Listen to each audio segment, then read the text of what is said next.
Thanks for staying with us, everyone. Again, now to another peace deal that has been brokered by the U.S. as well. The United States has presented Sudan's warring sides with a new truce proposal.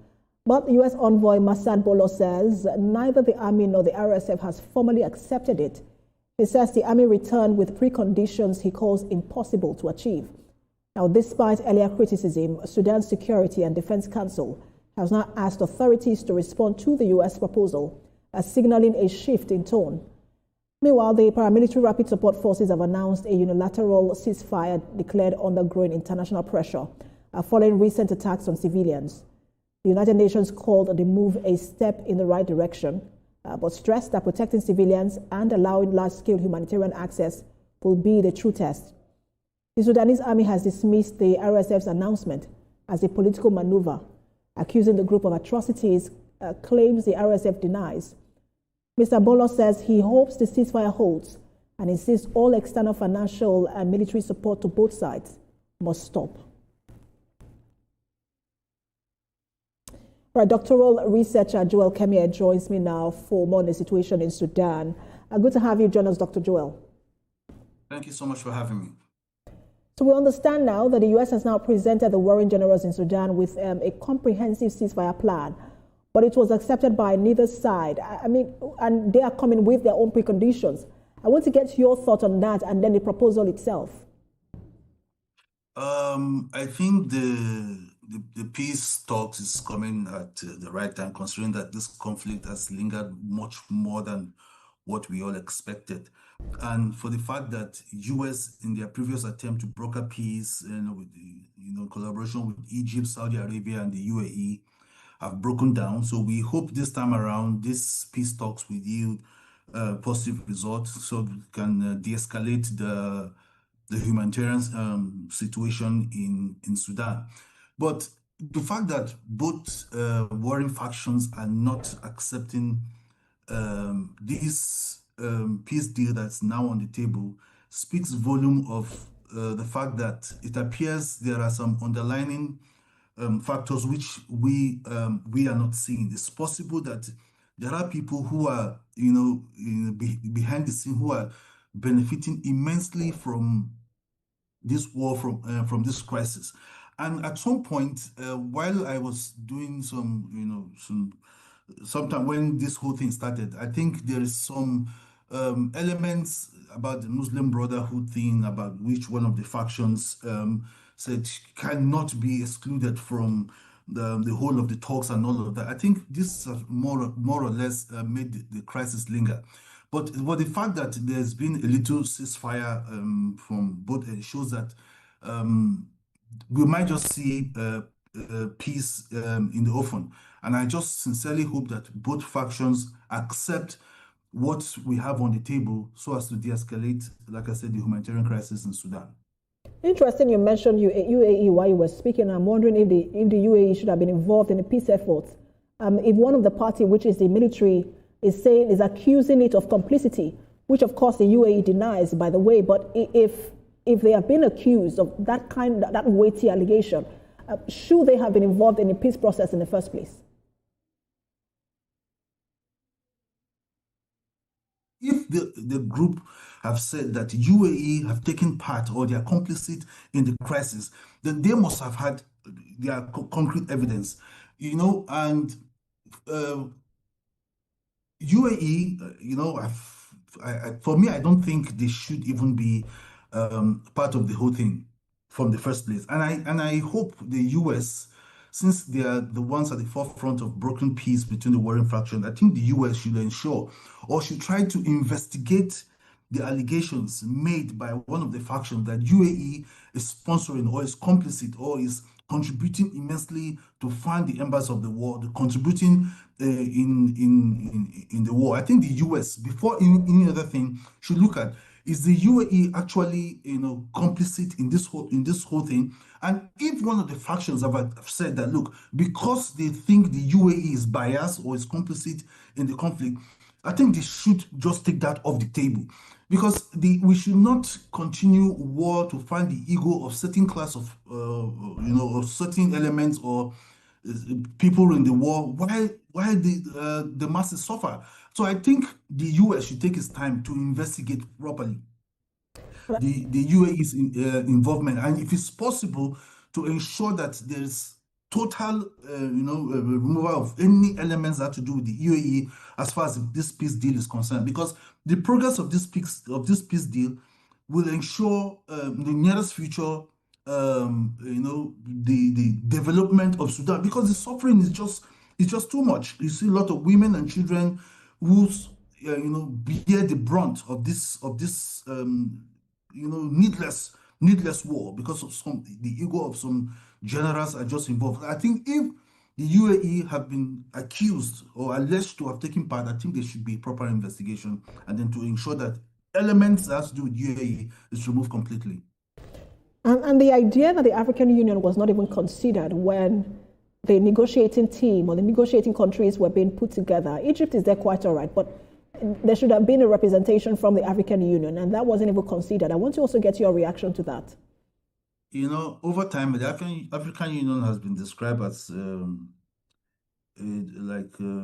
dog that can only bark but cannot bite. We've seen a lot of conflicts in Africa, and then we've seen the role that the AU have played in ensuring peace. If you take, for example, Nigeria, for example, the last coup in Niger and other parts, you find out that the AU, I think, is just there as an organization, but the wherewithal to ensure peace or to bring about lasting solution to conflicts as far as the African region is concerned, I think they do not have that capacity. They are just there just for the name.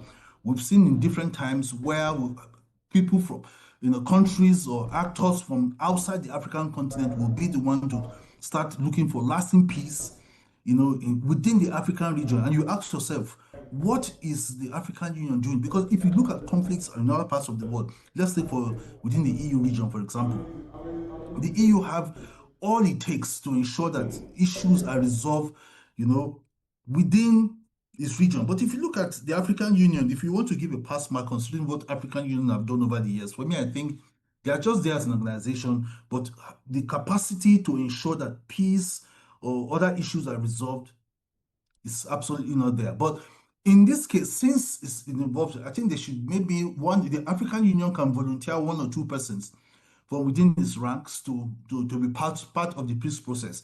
They can just be there as spectators or to just serve as witnesses.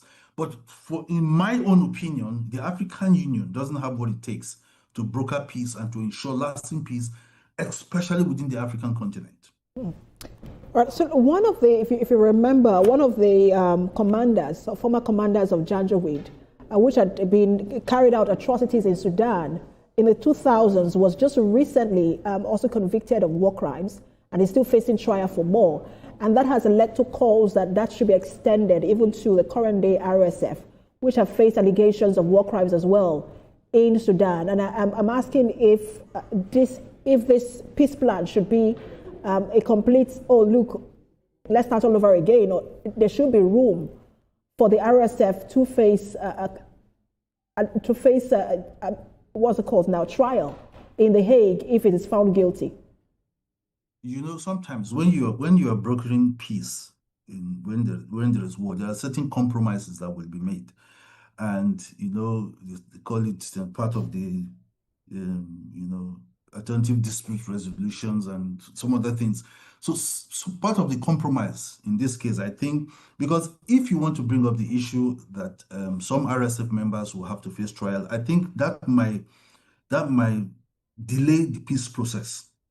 You see, but I think, in my opinion, the negotiators from the country, especially from the US, who wants to ensure that this peace is brokered, should stamp their feet on the ground that if there are investigation, or there should be external investigation, and where people who have been seen to have violated or seen to have committed war crimes will have to face justice.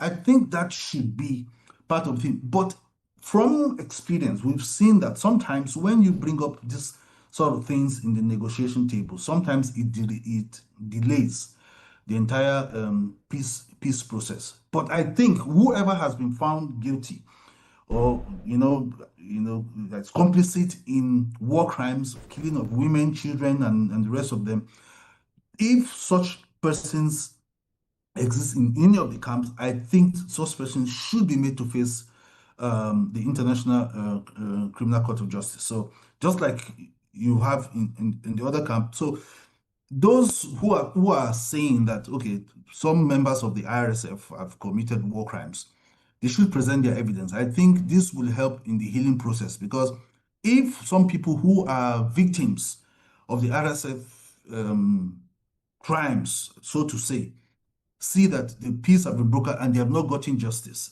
this might just leave a lasting wound that might lead to further conflict in the future. So if there's going to be a thorough or whole peace process, people who, if there are evidences, they should present such evidences, and part of the due process will be that some persons will have to answer for whatever crime they have committed. And interestingly, you mentioned further peace process or further conflict in the future. And that's the big issue, because there is no guarantee that there will not be conflict in the future. Sudan has been plagued by conflict over and over again. That led to the secession of South Sudan. And now it is plagued again. And I'm wondering, what could that, and just that all-encompassing process be to ensure that there is consistent peace in Sudan? Yes, first, to do that, they have to find out, first of all, because sometimes when you want to resolve an issue and get a long-term solution, you have to first of all get to the roots of the conflict itself. Sometimes it's not just to just bring about peace now, and then you bring about peace. How sustainable would the peace be? So sometimes it's good to dive into the root. What even led to the conflict in the first place? That will help to give an understanding to prevent future occurrences of issues related to that. And like I said, if people who have been victims of this needless war see that although peace has been restored, but justice has not been served, it will be a recipe for future conflict. So I think part of the measures in ensuring peace is not just for now, for ceasefire. We should delve back into what happened in the first place. If we're able to solve that, or reduce that to a certain level, and then we talk about peace, and then people who have been victims, who think they have been, war crimes or what have you, have been meted out on them, and then they see that justice has been served or perceived to have been served. This way, all nerves will be calm, because sometimes people just want peace just for now, and then they still harbor this sort of resentment against the people who carried out this, crimes or these issues about them. So that can lead to, in the nearest future, it's a new form of conflict. But if we delve into the very root of the fabric, why this whole thing started in the first place, that way we're able to incorporate that into the peace process, and then we are sure that we're looking at the future to ensure that these things do not happen again in the future. And what leverage does the U.S. have now to enforce this plan? Yes, of course, we know economic sanctions and diplomatic sanctions, political. There's so many things that the U.S. can do, because before the U.S. will make public, or before the U.S. will come out with anything that has to do with foreign policy or international diplomacy, they must have done their homework. So they understand that there's a likelihood that whatever they are proposing might go this way or that way. And then if it goes this way, they have what it takes to ensure that it comes back to the table. If it goes the other way, they know that they have the instruments or whatever it takes, to ensure that they bring warring factions to the table. So there are a lot of leverage the U.S. can use, a lot of sanctions, even just like what they're using in Nigeria. The U.S. might decide that, okay, look, we're going to be directly involved in bringing peace, because their argument will be that women and children are the ones who are the receiving end of this needless conflict. So if both factions do not want to come to the negotiation table to broker peace, the U.S. have different instruments. They can even get the UN to impose sanctions. They can get different organizations. There are different leverages the America can use as far as the international relations is concerned. So for me, I think even though peace talks in the past have failed, but now I think the US has what it takes to ensure that this whole thing comes to an end, at least for now. Well, a lot to watch out for. Thank you so much for your time, as always, doctoral researcher Joel Kemia. Thank you so much. All right, that's What Now. Thanks for watching. I am Precious Amayo.